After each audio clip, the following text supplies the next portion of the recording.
Hello everybody. So who likes buying crap old cars from online auction sites when they know they really shouldn't hit that bid or buy it now button? Well, this is a video for you if you want to find out how I got on when I recently bought this 35-year-old rotter of a Volvo 360 blind from Matheson's auction site in Pickering, and then attempting stupidly to try and drive all the way back up to Scotland without even viewing the car or testing it or seeing what it was like. My name's Chris and welcome to Retro Ratchet.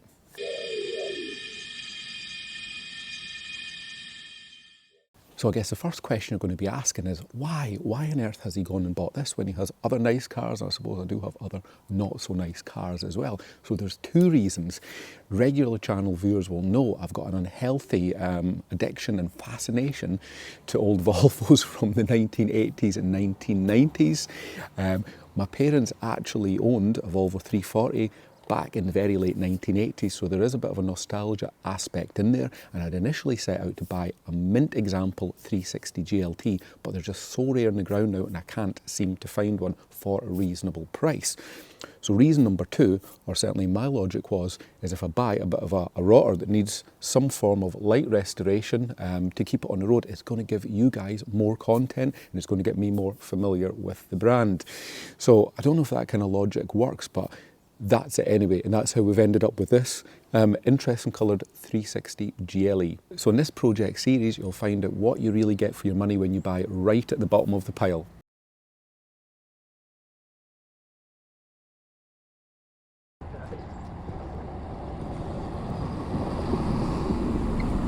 When I was bidding, I didn't fully appreciate how long the journey would be to the Pickering site, and I couldn't find a train that actually takes you there.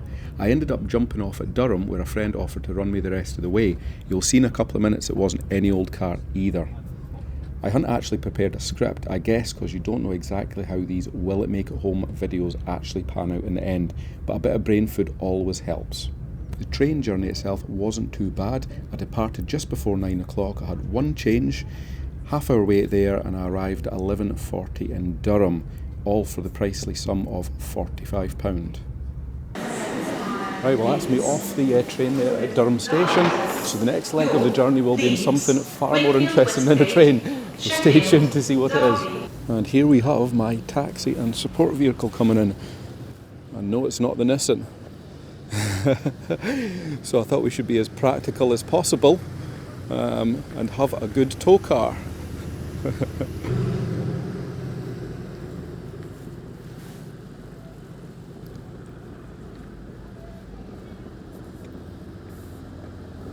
I don't actually see the tow bar fitted. I was promised that it would be able to recover us all the way home back up to Scotland, but yeah, we'll have to wait and see how we got on with this one. What do you think? Should we do a review on this as well?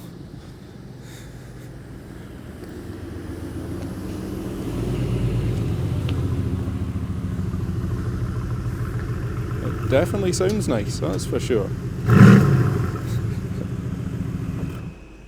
And as you can see, plenty of space in the boot for all the tools.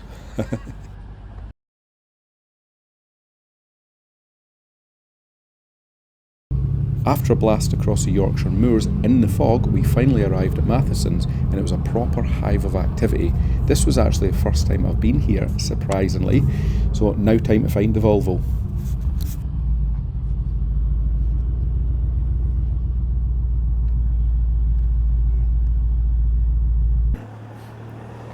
Right, so here we have it, the latest addition to the fleet in a very peculiar looking metallic green colour. It looked more silver, I think, in the pictures, that's my excuse. So yeah, as expected, it is definitely a little bit worse for wear in terms of bodywork wise. These sills are fascinating. It looks like there's been a plasterer at those, so yeah, I mean, I guess there's probably not a lot of metal under there, which we will find out in due course. Front view, not a great deal better at the bottom. Let's zoom in on that. Yeah, that front valance, again, plaster's been in there, so that will definitely take a little bit of doing getting that sorted, if we choose to sort it. Everything above those bottom panels doesn't actually look too bad. The rest of it looks reasonable. I try to think what it's like underneath floor-wise, and inner sills, looking at the MOT history, not too promising. Yeah, back valance. There's definitely something with the lower parts of the bodywork on this. So yeah, that is the exterior view.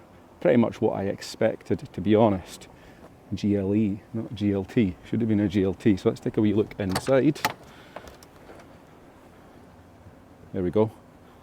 A lovely Velar upholstery in this one. And the seats are in great condition. Yeah, so we have something that's in good condition. So we sit inside. We have original Volvo floor mats. So I've bought a car for nice seats and floor mats, it seems. Heated front seats, electric windows, rear wash wipe, and I hope my taxi isn't leaving without me, because that will not be good. 87,000 miles on the clock. I reckon the mileometer probably does not work, as that has not moved at the previous few MOTs. Original looking stereo in there, which is nice. Right, will we take a wee look under the bonnet? And this is our under bonnet view. 2 litre, so at least it's still got an original engine by the look of it. Yeah, 2 litre red block in there. Looks like a new battery at some point. Power steering, yeah, we have power steering, which is good. Now, let's have a look for holes. Have a quick look. We have strut tops there, which is nice. We have some bulkhead, it's also a positive. It doesn't look all that bad under here at first glance. Will we start it up, see how it sounds?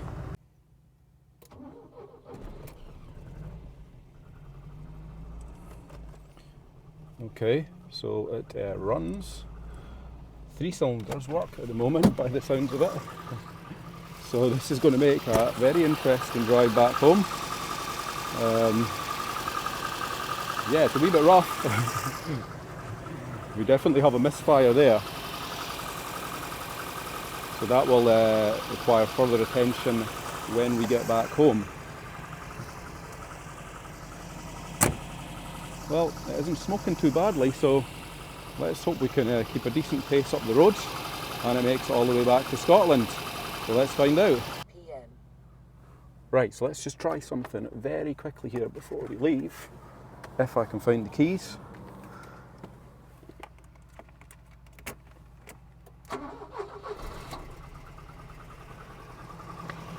And it still has its misfire.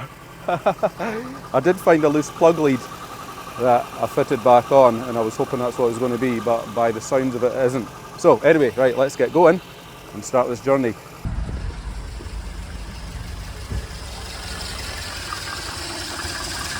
Right, so first pit stop for a wee bit of carb tuning on the way. Idle's a wee bit low on it. Obviously needs fully set up, but I think just to get us home, make it a bit more drivable in traffic, I'll just adjust that throttle cable up to give us a wee bit more revs. That sounds a wee bit happier now.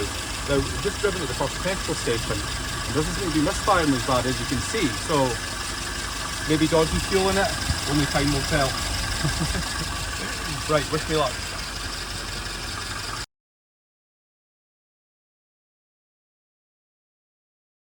Right everyone, so we're on our way back to Scotland. Bit of an interesting start. It does appear to now be running on 4 cylinders. Right, so let's get back into this first part of the drive back home. Full tank of petrol, temperature is just under halfway, which is good. Yeah, we don't have a working mileometer. Speedo's usual, Volvo flickering about all over the place, but indicated 60, 55, and we've got 200 odd miles to do until we get home. So yeah, I think it's going to be an interesting couple of 100 miles. Oil level's alright, we filled it up with water. I think it's going to need a good bit of fettle in this car. So I'm going to take it very, very easily on the way back. Bit of a squint steering wheel, you know, but nothing major so far, apart from obviously the sills and some bits of questionable bodywork repairs. But to put into context, remember, this is just going to be a bargain basement retro winter runabout as such. So yeah, I'll cut back into the video, let you know how I'm getting on, if we have any dramas, breakdowns. Hopefully not. Right, so what's my first impressions on this poor wee unloved 360 GLE? Well, just that. I think, yeah, it is very, very tired. It's definitely had a hard life. It's had a few questionable repairs, probably more than a few questionable repairs along the way, but It's a 1989 car, which is 35 years old. Hope I've got the age right of this one. And we are moving, we are on our way back. Now, if it makes it over 200 miles back to Scotland, I will be very impressed with it. It's obviously not a restored car. I don't think it's one that's been very well looked after. So that will be a big challenge for it. But, you know, it's quite quiet. You know, there's no smoke coming out of it. So it's maybe not as bad as I think. And these 2-litre Volvo engines are generally quite reliable. This one's fitted with a carb. It's very, very comfy, this thing. I guess all 300s are, you know, big cushioned seats. You sit very, very high up in it. So hopefully I won't get a sore back by the time I get home. So thumbs up so far. We got out of the auction hall. It started. I guess that's all we could really hope for in this type of situation. Right, so we update on our journey. Well, we're still in one piece. We have about 190 miles to go. We managed to get held up on the Pickering to A19 road, going very, very slowly, and the hold-up actually wasn't me. Yeah, so it's still quite stuttery. It's running on all 4 cylinders at the moment. Fuel hasn't moved much. We haven't overheated. We haven't broken down. We're just kind of toddling along at the moment at 60 mile an hour. Oh, the speedo has packed in all together now. It was going between 60 and 0, 60 and 0, and then that's it, it's cut off. But luckily I have the speed on my sat-nav beside us, which is handy. Yeah, so I'm glad I brought that with us. Radio works. Don't seem to have a choice of very many channels. Brakes. You pull to the right a little bit when you apply the brakes. So I think we've also got an issue with the front left caliper, which we'll probably look into as a priority when we get back. But yeah, it's a curious old car. Like I said, it's I think it's led a bit of an unloved life. But what's interesting about these old Volvos is they still keep on going and going and going and going. It's shown 87,000, but we don't really know the true mileage of it. When you look back at the MOT history, it has shown 87,000 for a number of years. And given that it's needed welded nearly every year, I'd imagine you know, it has been doing a fair few miles in between, you know, so it could be 180,000 for all I know. But yeah, like I said, it's interesting that it will just keep on soldiering on. Well, it has so far today for the last hour, which is promising. But yeah, I'm kind of nice and comfy in here. The heater works, electric windows work. Choosing to go the A19 back home, as that's probably the route of least resistance. And we still have a very nice AMG GT behind us as a support vehicle. So that's good, but that will be dropping off very shortly. So I'll let you all know the next milestone, how I've gotten on. Next update is in the dark, so that's a good sign. We're in the dark and we're still driving. So we've just passed Berwick.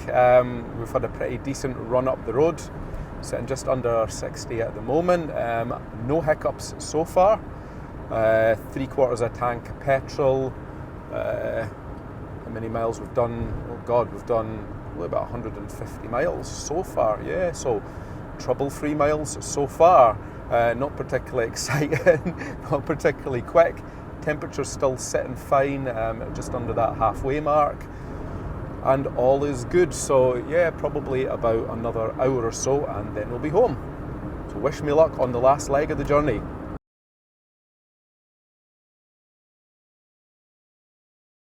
And the last video of today, we're ending on a high and we made it back in one piece, no breakdowns.